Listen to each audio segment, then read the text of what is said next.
Namaste. Welcome back to the Sarathi series, and we are looking at Panchatantra a little in detail. We discussed about the five tantras. We have seen stories and geopolitical examples of Mitra Labha, the tantra which is to do with making friendships, and also the other one which is Mitra Bheda. Mitra Bheda is to do with how friendships get broken. So we saw geopolitical examples and a story for that as well. We move on to the third tantra in this video, which is Kakolukiyam. Quickly, Namrata, do you remember what Kakolukiyam is? Yes. You had shared how the kaka and the ulukas, that is the crows and the owls, right? In If we just look at nature, we will be able to see that they are not natural friends. They are actually natural enemies. Mm-hmm. See, it's one thing to be not a natural friend, but another thing to be natural enemies, right? So, very Mm. interesting story from the Panchatantra, I guess, that brings out an important message from this relationship. So, we are ready to listen in, Hari. Yes. So this particular story is the beginning of Kakolukiyam chapter in Panchatantra, and Mm. there are so many nested stories. As I said, Panchatantra is a story in a story in a story. So Mm. the whole crow and owl is the premise, but then the crows will have rounds of stories that are recounted and narrated to prove the point of why Kakolukiyam or the strategy of Kakolukiyam needs to be done, right? Mm. Against the outs. So that's the whole context and the premise for this. And let's get started right away. So once in a city called Mahila Rupiam, there was a huge banyan tree, and that's where all the crows lived together. All right. Mm. That was their home, that was their refuge. They loved their banyan tree and they always held it with a lot of pride because they were all safe and taken care of over there. And the king of the crows was Megha Varna. Okay, Megha Varna. So, with Meghavarna's leadership and the tree also providing them, protection like a fortress, all of them lived there happily. Now, meanwhile, nearby, next to this, banyan tree, a little in a few kilometers away, there was a cave, and in that cave lived a big group of owls, and the king of the owls was called Ari Mardana. Mm. Ari Mardana. See, if Mm. only we knew, if with Sanskrit, if we can break down these names as well, it speaks about their nature, it speaks about some quality or attribute about these animals, right? Yeah, I would love to come in here. So, Sure. Megha Varna, Megham Hmm. is basically clouds, and Right. Varna represents the color. Hmm. So, Megha Varna literally translates to the color of the clouds, which is basically Hmm. dark colored. So, Hmm. calling basically referring to the color of the crows, right? Crows. The dark colored crows. Very beautiful, Yes. um, you know, name given. And Yeah. Ari Mardana, Ari in Sanskrit refers to an enemy, uh, Yes. like a ripu. It's Hmm. another word for ripu or enemy. Hmm. And Mardana is usually the enslaying, right? Where we get the better of, or you destroy Hmm. the whoever you are going out to. So Ari Mardana would literally translate to destruction or the enslaying of an enemy. Very interesting Yeah. names. Very Absolutely. suggestive Absolutely. of what might come through in the story, right? Very, very Exactly. suggestive. Exactly. Right. And guess what? So, given this premise, one day the Owl King, Arimardana, visits this banyan tree, sits, in the night, who has better vision between the crows and the owls? Definitely the owls. Exactly.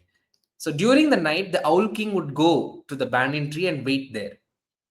And Hmm. sometimes, the crows from the banyan tree would sort of set out, try to move away. And when the crows, when one crow came out, let's say in the night, the owl would immediately pounce, go there and kill the crow. So this was happening repeatedly for many nights. Hmm. Slowly, there was, as every crow stepped out in the night out of the banyan tree, the owl would attack and kill the crow at once. And over Hmm. time, what do you think would have happened? Of course, the Yes, numbers of the crows would reduce, and there would have been a lot of loss and damage to the crow family. exactly. Somebody wise has once said, if you don't look at, or if you don't check a disease or an enemy for a long time, then you might die slowly at their hands. So he Hmm. said disease and enemy both at the same breath. Beautiful. Yes. So Meghavarna, the king of the crows, had to come up with something. He realized his flock is diminishing. So he assembled all his ministers, right? And, sort of wanted to brainstorm with them. See, what are your strengths? You can fly, whatever, whatever. But nighttime is a weakness, and the enemy is taking advantage of it, right? Hmm. So all of them came together and they had to discuss, and he started asking his ministers one by one what strategy that they should use to win over the owls. He had five ministers, by the way, and this Right. is super interesting. These conversations will sort of give us certain warfare strategies, in fact, right? And it's going to be illustrated in the next few minutes in the story, in the narrative as well.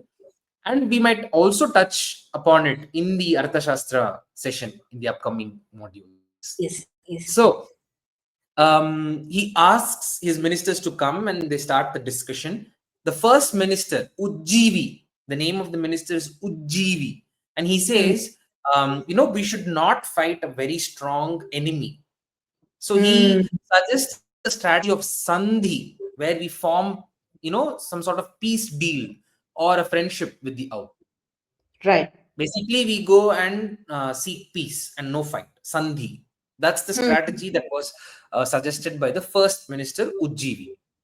Right. Right? The second minister, Sanjeevi, said, see, I don't think we should make peace here. Enemies are still enemies, right?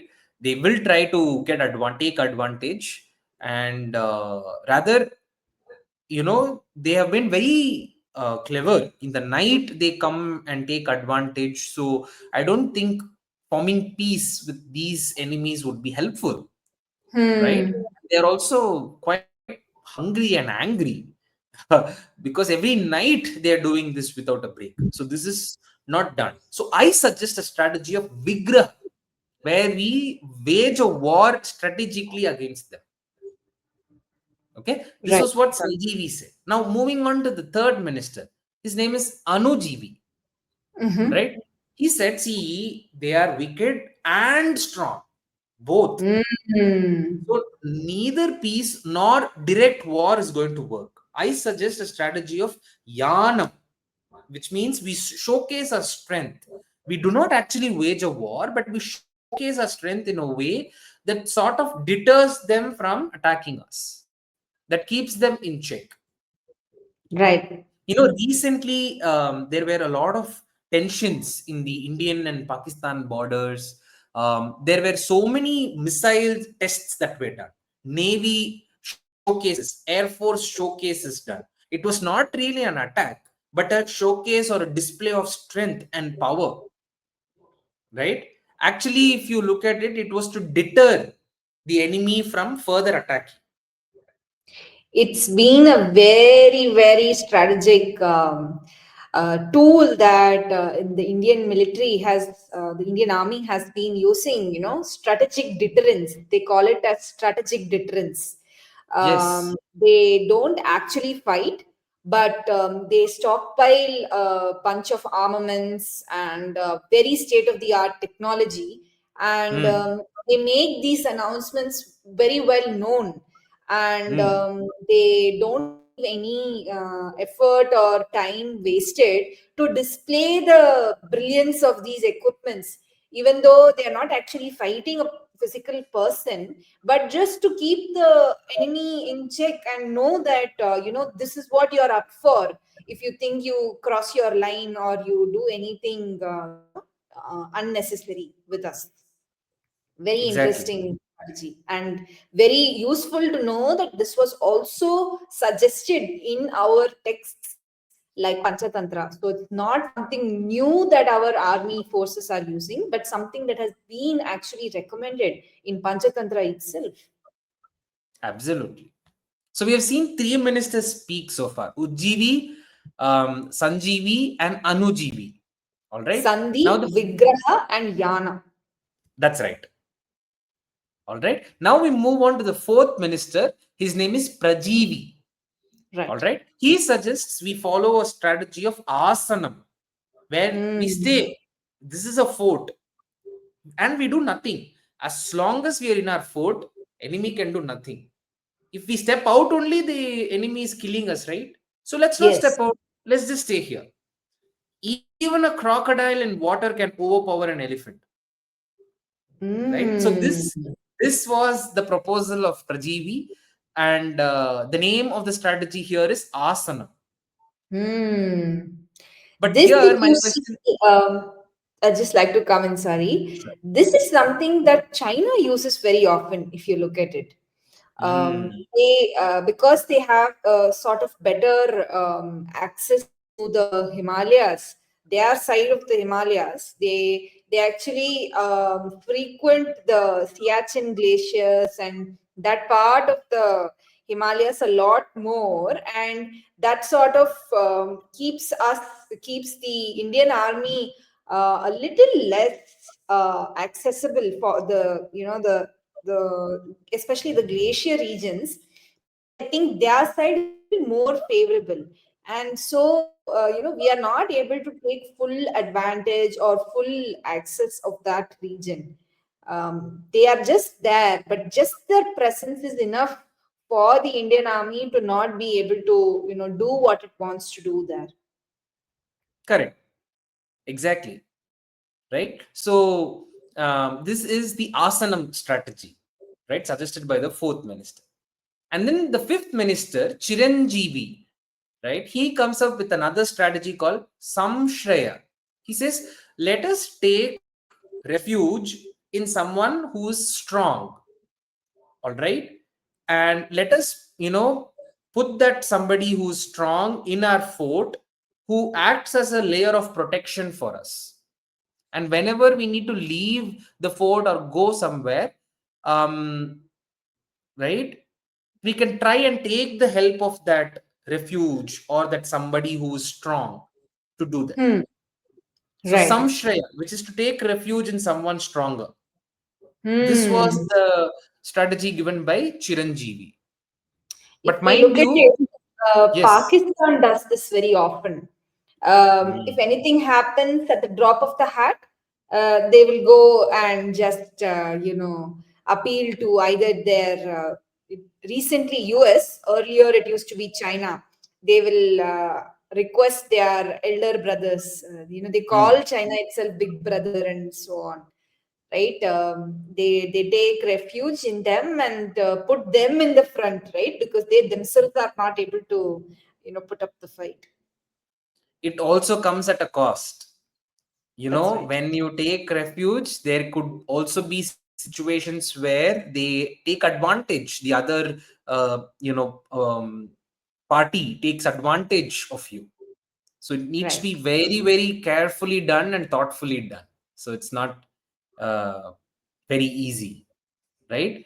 Now, Hmm. the five ministers have spoken. After listening to all of this, Meghavarna turned to the most wisest and senior most minister, who's Right. sort of retired as well.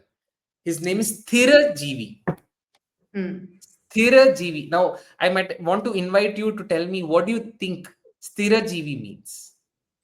Stiram is, of course, someone who is having, the steadiness, Yes. somebody who is having a sense of stability, a sense of clarity, a sense Hmm. of, being very measured in their approach, not too aggressive, not too conciliatory, really appropriate, measured, wise, equanimous. All of these are qualities that Sthiram actually brings through.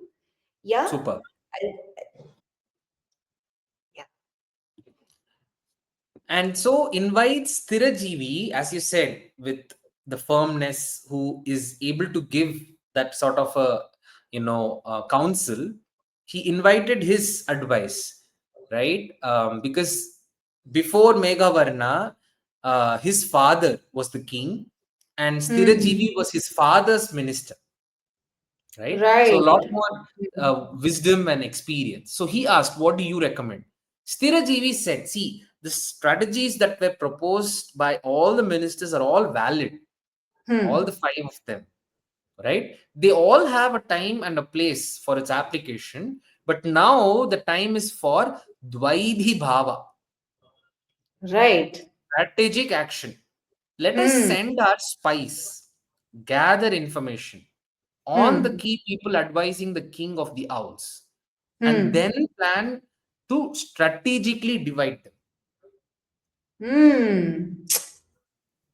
Very, very right? interesting. This was what was suggested by the most senior ministers, Theajeevi. And with that, we have discussed the six principles or strategies, which was laid out in Kautilya's Shadgunyam. We will be discussing more of it Yeah. in the upcoming videos.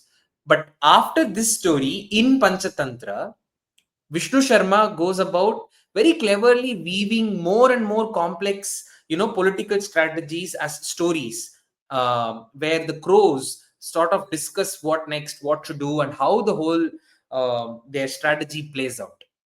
Hmm. Okay. For those of us who want to go further and read, please go ahead and do that. But if I can quickly jump to the end, through very clever espionage and strategic action, they were able Hmm. to divide the owls, make sort of create conflicts between them, and at the right time, they hit them.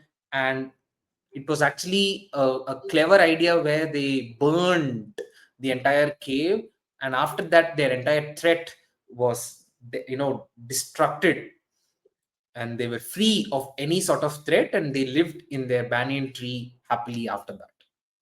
I know I Yes. skipped a lot of stories to get there, but just to give you a sense of how it ends. Yeah.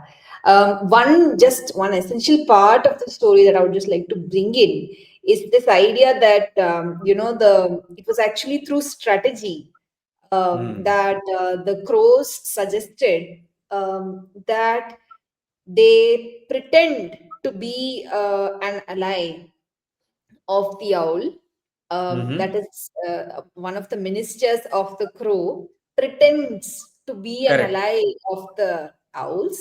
And that's actually not the truth. That's just a sense of Correct. distraction. And Yes. it's actually a bait for the owls.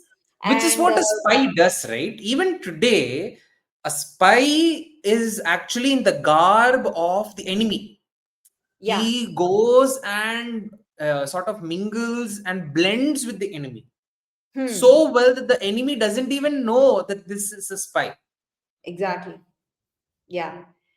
And the owls, unfortunately, don't catch that well. They don't Yes. look into that well. And so, by virtue of trusting a spy, they, come into their own, they bring their own downfall. They literally Correct. walk into the trap, Yes. right? That has been beautifully laid out by the crows. So why I wanted to bring this out is, the kako and Kakolukiyam, right? Mhm. Crows and owls, they are fundamentally enemies, right? Yes. And to the extent that they know that they cannot be friends, right? Mm. So even when the minister, the crow Mm. minister, is going to the court of the owls, and Mm. their group of ministers expressing or showing that, I want to become a friend, or I would want to advise you and take me along with you, and so on.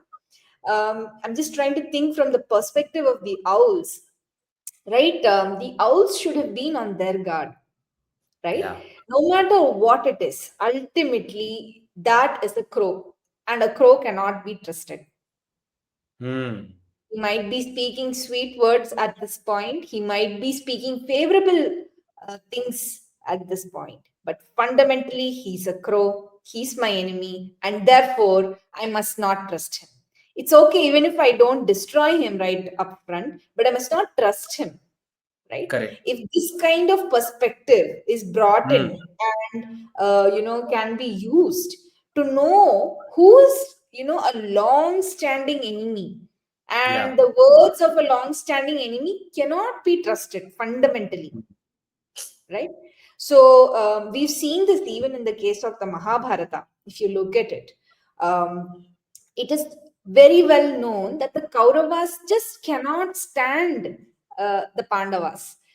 They have had several instances of wanting to, destroy, kill, murder the Pandavas in very, very different and very, very barbaric ways.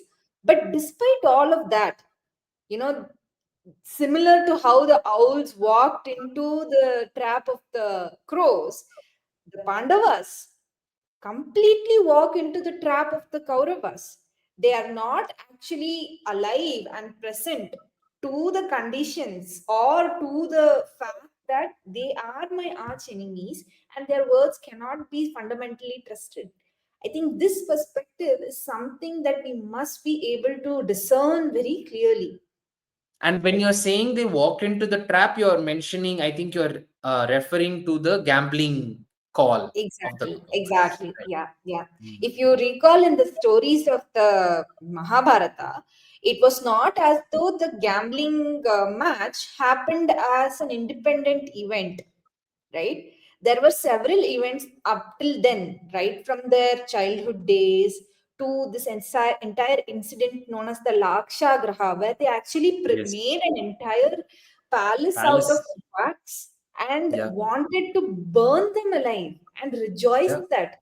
So after having lived through such experiences with another entity, to trust the words and to go into such situations, yes, they might seem to be your cousins, right, from a relation standpoint, but if you just think of it from a logic, or just put a little mind to it, you will be able to know that they are not fundamentally the cousins you think they are, and therefore one must be able to modify their own actions from that perspective. So just wanted to bring that as an embellishing case for the Panchatantra. The Mahabharata and the Panchatantra, read together can be very Mm. useful. Absolutely. Thank you for bringing that up, Namrata. And if we now look at the geopolitical scenario, Yes. something that we also see often happen is, as you see here, we have India, Pakistan, and again Trump, the US in between. What do you think happens here?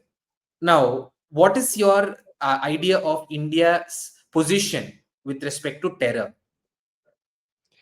Yeah, absolutely. I mean, India has a no tolerance policy to terror, and any country should not tolerate terror for that matter. Yes. Exactly. Now, given this, what do you think is Pakistan's stance when it comes to terror? I think it's a very known fact that they have state-sponsored terrorism in their lands. We've seen very tragic cases of how they give state funerals to terrorists Exactly. openly. So there's no doubt that they are the state and the terrorists are hand in glove. Exactly. Now, where is US coming into this? Recently we had a war situation in India, right? Pakistan Yes. was being notorious, Yeah. and we hear US come up with a statement that they don't tolerate terrorism, and this is Hmm. not done. And they Yeah. all, like, sort of gave a statement that Pakistan should stop, there shouldn't be war, this is utterly terrible, and all of that. Now there is also, now if this is being said, if this is being said that terrorism should not be supported, and I don't, while you say that, while you make that statement, how do you make sense of you also, providing arms and weapons to that very country who is furthering terrorism? Yeah. Very, very interesting. Over there, is it just business? You Hmm. say at a philosophical level that terrorism is not done, we should Hmm. not support it and should not be furthered, but you make a trade deal where you give weapons. How do we make sense of this? Absolutely. And it's not just weapons, they literally fund Pakistan, even with respect Yeah. to lots of debts and everything else. So, in this relationship, one must be very careful in the way they navigate with US actually, not even with Pakistan. Hmm. Correct. India must be able to navigate their relationship with US very carefully. Correct. And basically, if somebody is supporting an enemy, that also person cannot, the words of that person cannot be taken very at face value or very fairly, Yes. right? I think drawing the entire essence from Kakolukiyam, this is what we can get, right? If somebody is seemingly saying something, but their actions are speaking Yeah. something else, one must not be able to trust their words. One must not actually trust their Take words it for their always with words. a pinch of salt, I think, should be the policy. Yeah. Absolutely. And I think that's exactly what our country has been doing. Correct. Not really going very open and accepting everything that US has been saying completely. Exactly. One more example that I get reminded of is, let's say, when the whole Cold War situation was happening, Yeah. both USA and USSR wanted India, friendship or help of India, because they saw that whatever resources and power that India had could benefit their cause. Yeah. Now, India had the choice of taking a stance whether it should be USA or USSR, right? Hmm. And but what did India do? Very strategic. India decided to be non-aligned, in the Yeah. sense it won't take a side, it would help both, right? Hmm. And it got Hmm. also help from both, it benefited from both, Yeah. Yeah. right? Of course, this would cause more rivalry between USA and USSR, but over Yeah. here, forging friendships with both is benefiting myself. And fundamentally, it's not India's war to fight. So why should Exactly. it spoil its relationship with any of them? Exactly. Which is what also, if you see now, when the whole Russia Ukraine situation is playing out, they are taking a very neutral stance, Yeah. whereas other countries are pressurizing, how can you be neutral, couldn't Hmm. you say Russia is doing wrong, and every other country is sort of aligning towards Ukraine for whatever varied reasons, Hmm. right? But here, India is taking a neutral stance because it's not their business. Take a stance here, it's not their fight. And if they take a stance that Russia is wrong, it's going to be detrimental for them, damaging for them. Yes. That's another example that I was able to, you know, think of. So there are Right. many more actually. If you start looking at geopolitics, various situations, and let me give another example. So Iran, Saudi Arabia, Pakistan, all share the same religious following and thought, right? Islam. Yeah. So what happened was, there was this conflict brewing between Iran and Saudi Arabia, something to Yes. do with religious power struggles in the Middle East. And Hmm. now Pakistan is being pulled into it to sort of Right. take a stance. What Hmm. Pakistan is doing, Pakistan, is sort of trying to take both sides, to sort of help both.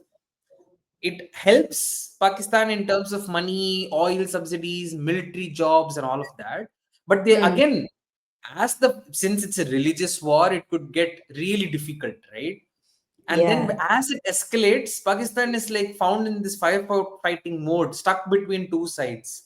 And now this is also affecting their internal politics, because Right. internally there are religious followers of both.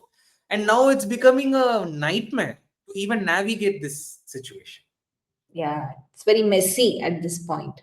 Exactly. So when we decide to take help from both who are supposedly enemies, we should be very careful and alert how it might affect us internally within our country. Absolutely. So Yes. here are some examples of Kakolukiyam, and this was so interesting actually. In the Yeah. next, we will go into the next tantra, Labdha Pranasham, and we will meet in the next video. Keep thinking and reading the Panchatantra until then. Thank you so much. Namaste.